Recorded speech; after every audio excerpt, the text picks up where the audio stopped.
All right, today we're going to dive into something called hysteresis control. Now, it sounds complicated, but it's a really simple and surprisingly powerful way to manage electric motors. And the crazy part, the core logic is pretty much identical to something you use every single day, your home thermostat. So let's just jump right in with that question. What on earth could your home thermostat possibly share with a super precise, high-performance electric motor? They seem like they're from completely different planets, but the logic behind them is so similar, and if you get that analogy, you're going to understand everything. Okay, before we get back to the thermostat, let's look at the actual problem we're trying to solve. Getting an electric motor to run smoothly, to accelerate just right, it all comes down to controlling its electrical current with incredible precision. It's like this complex dance of signals and feedback, all with just one goal: to make the actual current perfectly trace a target command. Now, let's talk about your thermostat. Think about it for a second. It doesn't keep your room at a perfect, unshakable 72 degrees. No way. Instead, it lets the temperature drift up a little, then click, the AC kicks on, then it lets it drift down a little, and click, the AC turns off. See, it's not aiming for perfection, it's just keeping things within an acceptable range. It's good enough. Well, this whole good enough strategy actually has an engineering name: Hysteretic Control. It's also known as bang bang control, which is just a fantastic name, because the system switches are either fully on or fully off. Bang, there's no dimmer switch, no in-between. Just like your furnace kicking on or shutting off, the controller just makes a hard switch to push things back where they belong. So let's take that exact same logic and apply it to our motor.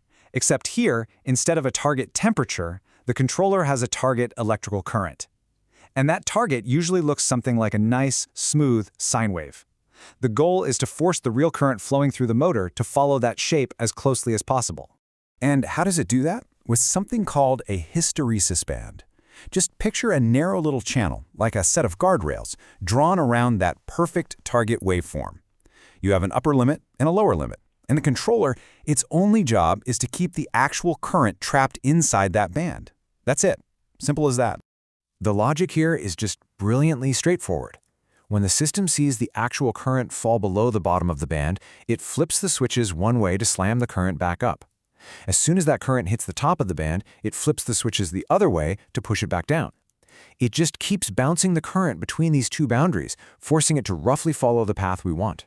So what you get from all this constant switching isn't a perfectly smooth sine wave. Of course not.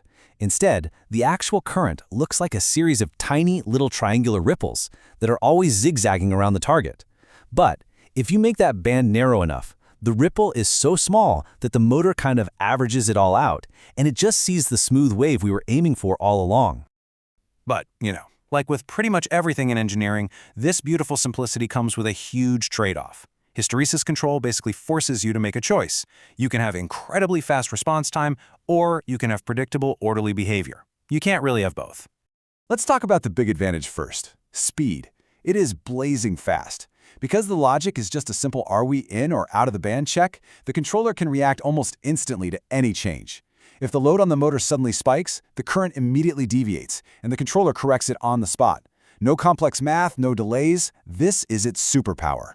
But, and this is a big but, here's the catch: the rate at which those switches have to flip on and off is not constant at all. It changes all the time.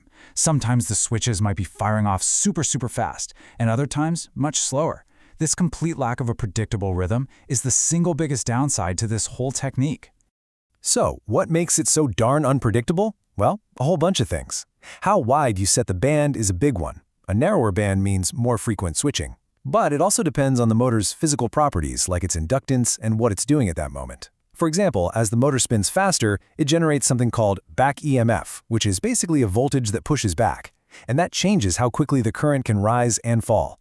Since all these things are constantly changing, so is the switching frequency. And this variability has very real, very audible consequences. As this quote points out, an unpredictable switching frequency can create noise. If that frequency dips into the range of human hearing, the motor drive can literally start to whine or buzz. And that's more than just annoying. It can make a product seem cheap or broken. Calling it uninviting is a very polite way of saying it sounds awful. And it's not just noise you can hear. There's also electrical noise. All that variable switching can generate a wide spectrum of electromagnetic interference, or EMI.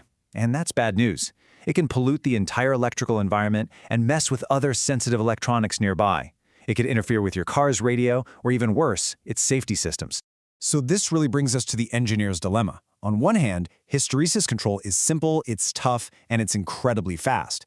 But it gets all that speed by throwing predictability out the window, which can cause real problems with noise and interference. So the decision to use it really comes down to a fundamental question for a specific product. What do you care about more? Raw, instantaneous performance, or clean, quiet, predictable operation? And that really leaves us with a final thought, one that goes way beyond just motor control. Hysteresis control is all about a practical compromise. It forces us to ask a really fundamental question. In the world of engineering, is the simple, fast, good enough solution sometimes better than the one that's elegant, complex, and supposedly perfect? It's a question engineers have to answer every single day.